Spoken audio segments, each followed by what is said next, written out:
Patrick Mahomes is right in the GOAT conversation and has been the face of the NFL for years, becoming a global celebrity as a result of his electrifying play on the field and the success of his Kansas City Chiefs. However, it wasn't always like this. The pressure was on for Mahomes to perform on a Super Bowl caliber roster, and people doubted whether the quarterback with a 13-19 college record was worth the first-round selection. But then, on one Monday night in California in November 2018, the whole country tuned into ESPN to watch the undeniable breakthrough of one of the game's all-time greats. This is that story. Patrick Mahomes II spent 3 years as the starting quarterback for the Texas Tech Red Raiders, a school that has often been an afterthought within Big 12 football. Under future Cardinals head coach Cliff Kingsbury, Mahomes' time in college saw him put up incredible numbers, even if he lacked any team success to go with it. During his final season as a Red Raider, Mahomes averaged 421 passing yards a game, despite a receiving corps filled with nobodies. And despite his very best efforts, the Red Raiders limped to a 5-7 record with no bowl game as the defense continually let the young QB down. The most obvious example of this was in a Week 7 home game against Oklahoma, where Mahomes faced off against future first overall pick Baker Mayfield. Both men put up video game numbers, with Mahomes throwing for a ridiculous 734 yards and rushing for 85 more, making Mayfield's total of 545 look average by comparison. Mahomes and his team would lose that one 66-59 in a game that broke several Division I records, including an obscene 1,708 total yards of offense, with Mahomes' own 819-yard effort setting a new benchmark as well. At the end of the season, Mahomes would forego his senior year, opting to enter the NFL draft in search of more personal records and, ideally, some team success. Going into that draft, Mahomes was highly regarded as having an incredible arm, but many wondered if his deep shots and risk-taking play style would transfer into pro football. But I believe the only one out of them going to win a championship, if there is one, is Deshaun Watson.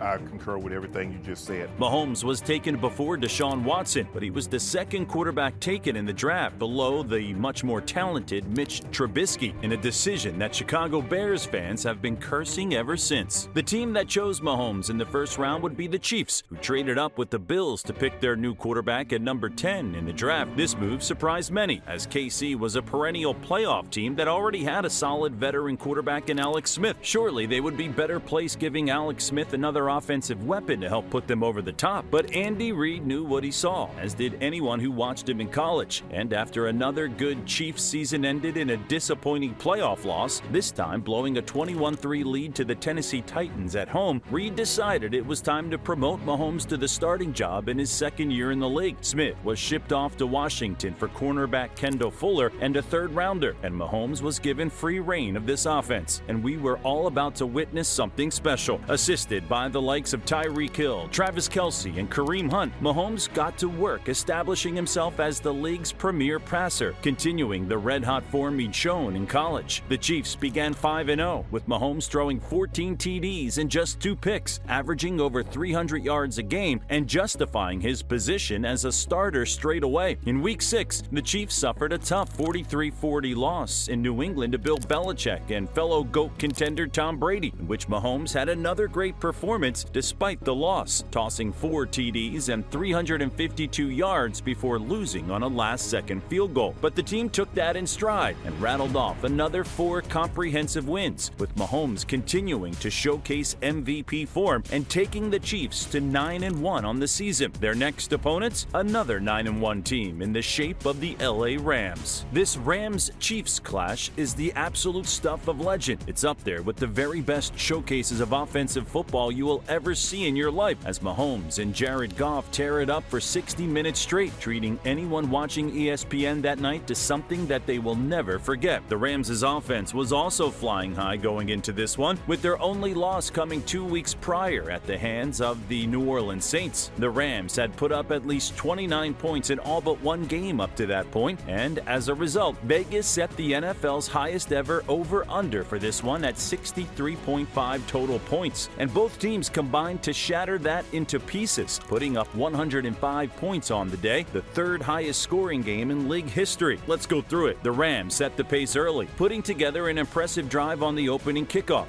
Goff utilized several of his main weapons, including Brandon Cooks and Todd Gurley, as he led a 6-play, 75-yard drive, which culminated in a touchdown pass to Robert Woods for the game's opening points. After an uncharacteristic Mahomes drive ended in a rare punt, Goff diced up the Chiefs' defense again, and within 10 minutes of the kickoff, the Rams were up 13-zip, with Goff finding Josh Reynolds this time. Much like his time at Texas Tech, Mahomes was being hamstrung by a terrible defense, which would rank 31st in the league in yardage, and was already threatening to derail this one. But again, much like his time at Texas Tech, it was time to lock in and put the team on his back in pursuit of victory. On the next drive, Mahomes was helped by an impressive rush by Kareem Hunt before two big throws to Tyreek Hill got the team straight back into the game, finishing with a great throw for a 25-yard score. Immediately after, both teams traded long drives, resulting in field goals before the Chiefs' defense actually pulled their weight and earned a strip sack of Goff, setting up the offense in good field position. It took them just one play to make the most of it, with a Mahomes 21-yard pass to Hunt giving the Chiefs a 17-16 lead. And after another defensive stop, Mahomes would get the ball on his own 3, looking to put together a drive that would extend that advantage. But disaster would strike with just 2 minutes left in the half, as Mahomes was strip-sacked himself by future Hall of Famer Aaron Donald, and the Rams would run that fumble straight into the end zone, regaining the lead in the process. Mahomes was shell-shocked, but straight away he showed one of the traits that have come to define him: coolness under pressure. Straight away, he went 5 for 5 passing, including a 37-yard throw to Travis Kelce, which took them into the red zone. And after a 6-yard rush of his own, the Chiefs quarterback would find Chris Conley for a touchdown, completing a 2-minute drill and tying the game at 23 each just before halftime. This game was on a knife edge and had the country on the edge of their seats, with the nearly 20 million watching at home eager to see more out of these two young quarterbacks. Somehow, the second half was even better than the first. However, it started disastrously for the Chiefs. On the first drive of the half, Mahomes was again strip-sacked by Aaron Donald, who was himself having a monster game. This gave Goff short field, and he duly picked apart one of the Chiefs' defenses, restoring the Rams' lead. But again, Mahomes did not panic. Despite the biggest spotlight of his career up to this point, he showed no signs of nerves and got straight back to work. Again, he leaned more than a bit on one of his favorite targets, Travis Kelce, finding him twice on this drive. A 33-yard completion took them all the way down to the 5, before finding him again for a 4-yard touchdown to tie up the game once more. However, the next Chiefs drive went badly wrong, as Mahomes threw an interception to Demetrius Harris on the very first play before running the ball back into the Chiefs' end zone, re-establishing the Rams' control of the game. The game looked like it could be getting away from KC before Mahomes delivered his best play of the night. Down 40-30 on their own 27-yard line, Mahomes unloaded a bomb to Tyreek Hill for 73 yards, and as usual, there was no catching him. As brilliant as Mahomes is through the air, he does still need someone to just tear past defenders and get on the end of these deep balls. This swung the momentum back in KC's favor, and straight away, Mahomes would get some rare help from his own defense. Chiefs rusher Justin Houston sacked Jared Goff on his own 2-yard line, with defensive end Allen Bailey scoring his only career touchdown on the play. This absurd game has seen yet another lead change, and the Chiefs were up 43-40 with just 11 minutes left, and we weren't close to being done here. Goff would dust himself off and complete another rapid drive, going 75 yards on just 6 plays for another Rams touchdown and another Rams lead. And after 2 rare punts, Mahomes took to the field and ran yet another touchdown drive, this one taking 8 plays to go 65 yards before finishing with a 10-yard pass to Chris Conley for his 6th passing touchdown of the day and a 51-47 Chiefs lead. But this wouldn't hold, and inside the 2-minute warning, the Chiefs D would give up a 40-yard touchdown reception to Gerald Everett for Goff's 4th TD, which would prove to be the game winner. From here, Mahomes would still have 2 last chances to put points on the board, but that gunslinger mentality came out, and 2 deep throws ended up as interceptions, closing out the game for the Rams and finishing the game with a ridiculous scoreline: Rams 54, Chiefs 51. Mahomes put up Madden numbers in this one, finishing with 6 touchdowns and 478 passing yards, which is still his career high. high. And while he did throw 3 interceptions, it was difficult to place much blame for the loss on a QB who had put up 51 points. For his part, Goff picked up immense credit, and the game is regarded as a true NFL classic, with NFL Network ranking it as the second best regular season game of all time, behind only a 1985 Bears-Dolphins clash. As wild as his numbers obviously were in this game, there's something else here that gets to the heart of how good Patrick Mahomes really is. Just reading yardage and touchdown totals never quite does justice to how entertaining number 15 is to watch when he's in full flow. Mahomes' ability to scramble, extend plays, evade defenders, and find his receiver with an absolute bomb is honestly a joy to watch, and this helps put him over the top as a superstar. The NFL is one of the most popular entertainment products in the USA, and guys like Mahomes are a major part of why. Obviously, die-hard fans will tune into any primetime game, but casual viewers looking to be entertained on that Monday night saw Mahomes and Goff throw the football at the very highest possible level. And even though Mahomes came away from the loss in this one, he still received plenty of applause from fans and pundits alike for his performance. In fact, this performance probably enhanced his MVP credentials, if anything, going toe-to-toe with one of the league's very best teams and still putting up 51 points. From here, Mahomes would continue his incredible pace, finishing the season with 50 passing touchdowns, 5,097 passing yards, and a passer rating of 113.8, which actually trailed Drew Brees of the Saints. But when the voting for MVP was carried out, Mahomes' sheer volume was enough to make him the clear winner of the award in his very first season as a starter. However, the season would finish in disappointment, with the Patriots ending Mahomes and the Chiefs' season 37-31 in overtime at Arrowhead in the AFC Championship game, in another game where Mahomes played well, but his defense was ineffective. Any remaining Mahomes detractors were pointing to his 5 losses in one-score games here, highlighting his inability to close out big games. Watching this in 2024, that idea is clearly absurd, and we all know why. Mahomes is now a 3-time Super Bowl champion, having led this Chiefs dynasty through an unprecedented level of success. In fact, it's now easy to forget that prior to Mahomes' arrival, the Chiefs had won 1 playoff game in Mahomes' own lifetime and hadn't lifted the Lombardi since 1970. The Mahomes and Reed dynasty, with some help from the likes of Kelsey and Hill, has transformed the Chiefs from a perennial plucky underdog to one of the most unstoppable juggernauts in the history of pro football. By the time he was 28, Mahomes had already won more playoff games than Peyton Manning, and is only one behind Joe Montana for number 2 all-time. Some are already willing to call him the greatest of all time, and honestly, if the Chiefs win an unprecedented 3rd straight Lombardi this season, it might become harder and harder to deny, and to think that the game that really cemented him as a true superstar was a loss.